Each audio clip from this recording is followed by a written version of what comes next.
Olá a todos e bem-vindos a mais um podcast de Vozes e Rabiscos. Hoje vamos falar sobre a avaliação e para isso a melhor forma de começar é mesmo com Palmira Alves, esta que escreveu um livro chamado Currículo e Avaliação, uma perspectiva integrada. A autora mostra que avaliar não é apenas dar uma nota ou classificar, mas sim um processo que faz parte da própria aprendizagem.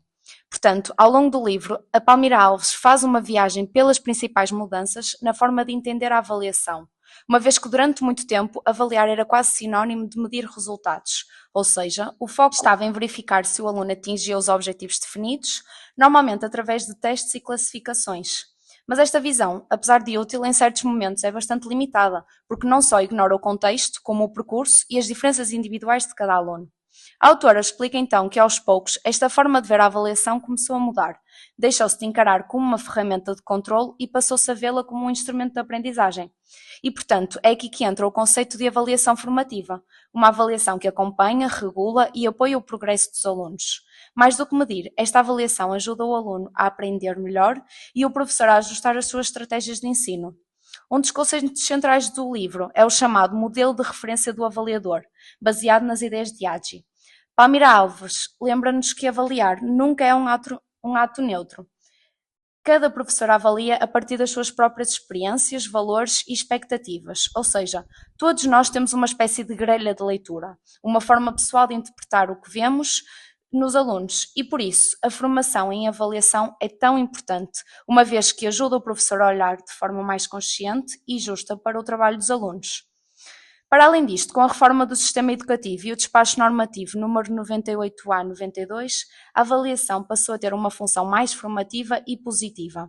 E assim, a ideia era promover a autonomia das escolas, a diferenciação pedagógica e o acompanhamento das aprendizagens, mas lá está, como diz a autora, as práticas não mudam por decreto. É preciso reflexão, tempo e formação para que a mudança seja real e se traduza numa avaliação verdadeiramente centrada no aluno.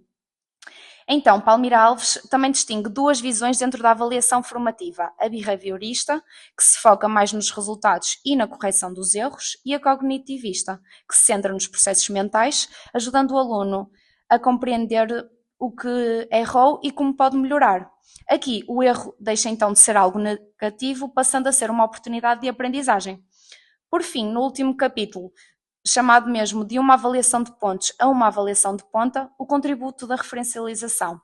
A autora propõe uma mudança bastante interessante. Ela defende que é preciso ir além da simples atribuição de pontos ou notas.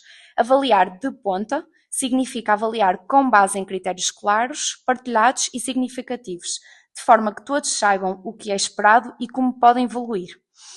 Isto é o que ela chama de referencialização, ou seja, uma forma de tornar a avaliação mais transparente, justa e formativa. E, portanto, assim, acho que podemos concluir que a autora mostra-nos que avaliar é muito mais do que medir. É observar, acompanhar, refletir e, acima de tudo, ajudar o aluno a aprender e a crescer. A avaliação deve, então, estar integrada no currículo, fazer parte do processo educativo e servir de guia para melhorar e não apenas para classificar.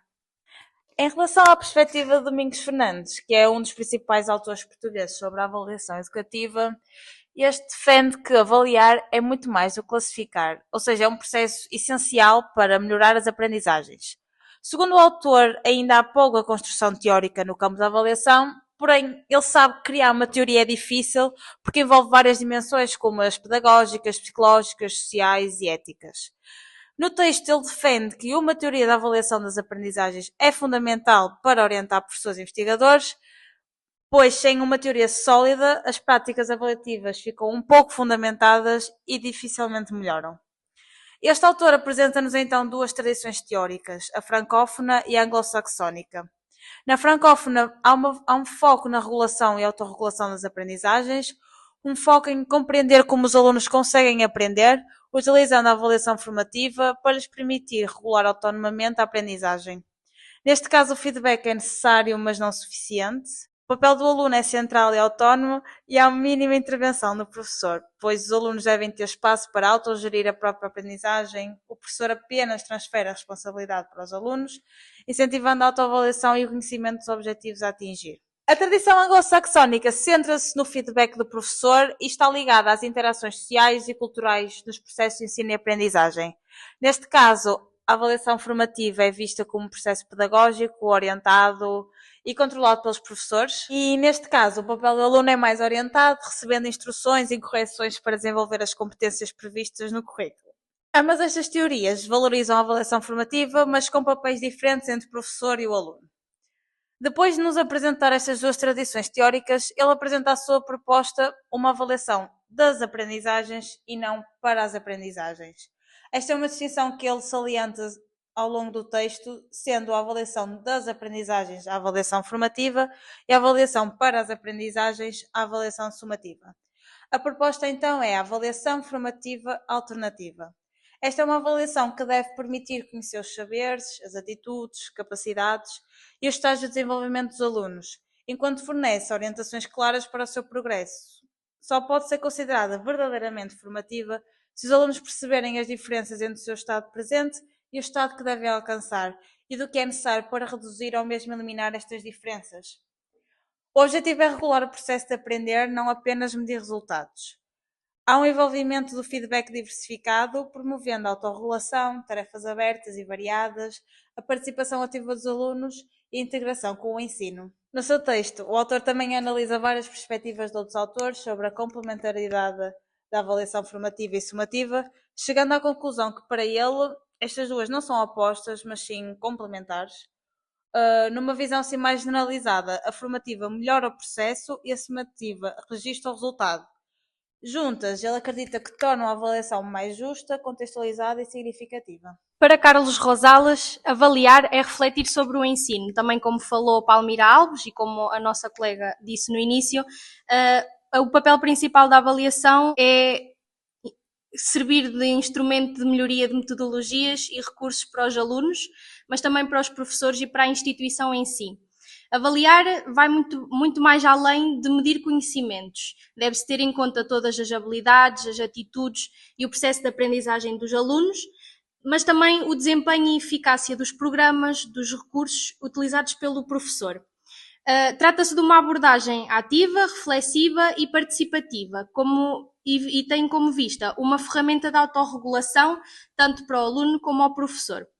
O processo de avaliação deve envolver toda a comunidade educativa, desde os professores e os alunos, aos pais e à sociedade. Todos eles devem ter um papel participativo e devem intervir de modo a tornar as aprendizagens dos alunos mais significativas. Para Carlos Rosales, existem vários tipos de avaliação e todos eles são importantes. Temos a avaliação diagnóstica, que é realizada no momento inicial e que pretende identificar o ponto de partida de cada aluno, e que depois serve também como ajuda na planificação e na realização do plano de ação para a aprendizagem. A avaliação formativa permite acompanhar o processo e ajudar na identificação de dificuldades de modo a ajustar a aprendizagem. Tal como falou também Palmira Alves e Domingos Fernandes, este processo é um dos mais importantes na avaliação. E temos também a avaliação sumativa, que identifica o nível alcançado por cada aluno.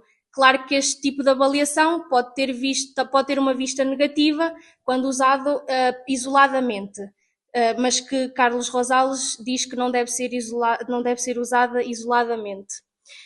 Apesar da importância de cada um destes três tipos de avaliação, o autor valoriza mais a avaliação formativa, uma vez que se trata de uma avaliação reflexiva que permite a melhoria tanto do aluno como do professor. Assim, para Carlos Rosales, a avaliação deve ser parte integrante do ensino, deve envolver reflexão, participação e contextualização e deve ser vista como um instrumento de crescimento para todos os envolvidos no processo, em vez de ser um mero resultado. Então, quando falamos de avaliação, o nome de Eusébio André Machado aparece logo como uma grande referência. Ele é o coordenador do Projeto Maia, um projeto nacional que procura mudar a forma como olhamos para a avaliação nas escolas. Para Machado, e para alguns autores que as minhas colegas já referiram, avaliar é muito mais do que dar notas. É, acima de tudo, acompanhar o percurso do aluno, perceber como ele aprende, onde encontra dificuldades e como pode melhorar. É um processo contínuo e não um momento isolado no final do período. O ponto mais forte da visão dele é, sem dúvida alguma, o feedback. Machado defende que o feedback é o verdadeiro motor da aprendizagem, porque é através dele que o aluno entende onde está, para onde vai e como irá chegar lá. Ele fala de 3 partes no feedback. O feed-up, que mostra os objetivos e ajuda o aluno a compreender o que se espera dele. O feedback, que indica o que já foi alcançado e o que ainda precisa de ser consolidado. E o feed-forward, que orienta os próximos passos, mostrando que o aluno pode melhorar. Além disso, ainda refere que o feedback não deve existir apenas na avaliação formativa, mesmo na avaliação sumativa, que normalmente acontece no final de um período, há espaço para o feedback. Pode ser mais global, mais sintético, mas continua a ser essencial, porque permite ao aluno ter uma percepção do seu percurso e perceber como irá evoluir. Assim, a avaliação formativa e sumativa não são opostas, mas sim complementares, e ambas devem contribuir para a melhoria das aprendizagens. Um aspecto que ele critica bastante é, sem dúvida, o foco exagerado nas notas. Segundo Machado, uma nota por si só é um feedback muito pobre, porque apenas situa o aluno numa escala, mas não lhe diz o que deve fazer propriamente para evoluir. Há pesquisas que mostram que quando os professores dão notas e comentários ao mesmo tempo, os alunos tendem a ignorar o feedback escrito e olham apenas para o número. Ou seja, a nota acaba por ofuscar o comentário, que é justamente o que mais poderia ajudá-los a crescer. Por isso, Machado defende que os professores devem apostar em critérios claros, comentários que façam o aluno refletir sobre o próprio trabalho. No fundo, para Eusébio André Machado, avaliar é ajudar o aluno a aprender melhor e o feedback é a chave para isso. Agora falando relativamente à educação pré-escolar, o grupo procurou saber qual era a perspectiva de Gabriela Portugal e de Ferre Livers. Eles aqui dizem-nos logo no início que a avaliação está intimamente ligada com a planificação, ou seja, elas andam sempre a par uma da outra, porque para avaliar necessitamos primeiramente planificar, onde temos que observar, planear, agir e depois sim avaliar para comunicar e articular isso tudo. Aqui no pré-escolar existe aqui sobretudo uma avaliação formativa, onde não são avaliados nem medidos os conhecimentos teóricos que as crianças têm, mas sim pretende-se compreender o bem-estar, a implicação ou o envolvimento que a criança tem e o seu desenvolvimento.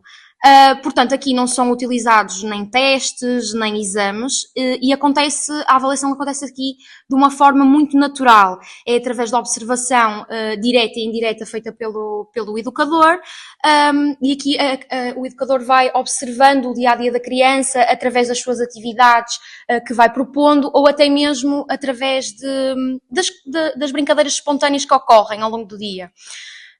Para apoiar isso, existe um instrumento chamado de SAC, que se define então como o Sistema de Acompanhamento das Crianças. Isto ajuda o educador na avaliação e na construção do currículo, com base num ciclo contínuo de observação, avaliação, reflexão e, então, posterior à ação. Para além disso, permite sempre ao educador fazer ajustes na prática sempre que é necessário. Este instrumento é útil porque ajuda a dar uma visão geral do grupo e ajuda a identificar as crianças que possam necessitar de apoio adicional. Para além disso, a avaliação, para além de utilização deste instrumento, a avaliação é feita em cerca de 3 a 4 momentos. Tal como nos diz Carlos Rosales, é feita primeiramente uma avaliação diagnóstica. Depois aqui, Gabriela Portugal diz-nos que é feita algumas avaliações intermédias, isto depois vai depender de educador para educador, e por fim, uma avaliação final. Estas avaliações são feitas através de níveis colocados numa tabela, então para avaliar, como já foi dito, o bem-estar, o envolvimento e o desenvolvimento da criança. Uma particularidade interessante que apareceu aqui, que nos pareceu relevante, foi que o educador aqui não dá como erro do nível baixo, primeiramente à criança, mas procura então perceber o que é que está a falhar, porque provavelmente pode ser algumas relações com o grupo, ou mesmo a oferta educativa que não está a ser suficiente. No fundo, a avaliação no pré-escolar serve para melhorar o contexto educativo e apoiar o desenvolvimento integral de cada criança, respeitando o seu ritmo e a sua individualidade. Após todas as leituras que nós realizamos, conseguimos perceber que ambos os autores defendem que a avaliação formativa, tanto no pré-escolar como no primeiro ciclo, é talvez a mais importante. Uma vez que esta avaliação deve ser humanizada, participada e orientada para o sucesso de todos. Tal como o Domingos Fernandes diz no seu texto A Avaliação das Aprendizagens, Desafios às Teorias, Práticas e Políticas, ninguém está satisfeito com a avaliação dominante e por isso achamos que é urgente repensar e reformular as práticas avaliativas.